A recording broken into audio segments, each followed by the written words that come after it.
Rayadurgam కనికల్లు railway bridge మరియు రాయదుర్గం అనంతపురం అర్ధాంతరంగా ఆగిపోయిన రైల్వే బ్రిడ్జి పనులను పూర్తి చేయాలని అసెంబ్లీలో ఎమ్మెల్యే ప్రభుత్వ విప్ కాల్వ శ్రీనివాసులు మాట్లాడారు. మిగిలిన పనులు పూర్తి చేయాలని రహదారులు భవనాల శాఖ మంత్రి బీసీ జనార్దన్ రెడ్డిని కోరారు. ప్రభుత్వంలో మనం ప్రారంభం చేసి ఆగిపోయిన బ్రిడ్జిలు చాలా నియోజకవర్గాల సంపూర్ణంగా ఉన్నాయి అధ్యక్ష. నా రాయదుర్గం నియోజకవర్గంలో పట్టణంలోనే 2 ప్రధానమైన బ్రిడ్జిలు దిష్టిబొమ్మల్లాగా అట్లాగే ఉన్నాయి అధ్యక్ష. రైల్వే పోర్షన్ కంప్లీట్ అయింది. రాయదుర్గం తుమ్కూరు రైల్వే మార్గంలో ఒకటి కనేకల్లు రోడ్లో ఒకటి, అట్లాగే అనంతపూర్ రోడ్లో ఒకటి, 2 కూడా రైల్వే పోర్షన్ కంప్లీట్ అయ్యి ఆర్ఎన్బి పోర్షన్ అట్లాగే మిగిలిపోయింది. నేను ఢిల్లీలో రైల్వే శాఖ మంత్రి గారికి కూడా విజ్ఞప్తి చేశా. తర్వాత అది మామూలు నేషనల్ హైవేగా మార్చాం అధ్యక్ష ఒక రోడ్డుని.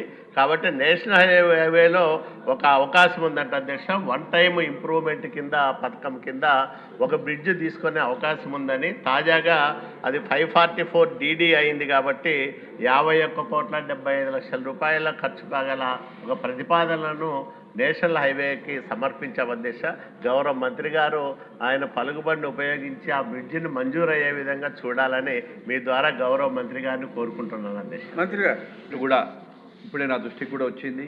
ఏదైతే అంతకుముందు కూడా అక్కడ ఏదైనా ఇబ్బందులు ఉన్నప్పుడు కూడా 1-2 బ్రిడ్జిలు కూడా చేయమని, తర్వాత అప్రోచ్ బ్రిడ్జిలు కూడా కొన్నిటికి ప్రపోజల్స్ పంపమని చెప్పి ప్రభుత్వం కూడా అడిగింది. మా అధికారులు కూడా అందరూ కూడా వాటి మీద ఎక్కడెక్కడ మధ్యన బ్రిడ్జిలు ఆగిపోయినాయి, ఆ మొదలు పెట్టినటువంటి కూడా కొన్ని చోట్ల 70%